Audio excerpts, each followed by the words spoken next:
Komika sekaligus bintang film Arie Kriting buka-bukaan mengenai rumah tangganya dengan Indah Permatasari.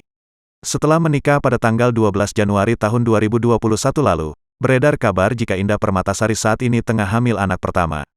Bahkan, Indah Permatasari dikabarkan saat ini sedang ngidam mobil dan rumah mewah.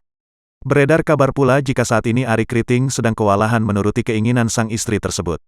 Lantas benarkah Indah Permatasari saat ini tengah mengandung anak pertama? Menanggapi hal ini, Arie Kriting menegaskan meski telah 1 tahun menikah, sang istri belum hamil.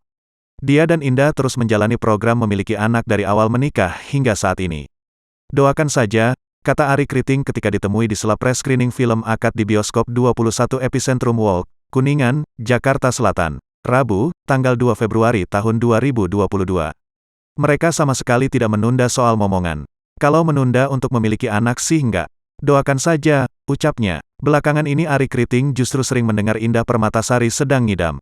Tapi, ngidam yang dirasakan Indah Permatasari bukan penanda kehamilan. Indah ngidamnya rumah dan kendaraan baru. Banyak yang diidamkan, kata Arie Kriting. Saya harus kerja keras buat mewujudkan semua yang diidamkan Nona, Indah Permatasari.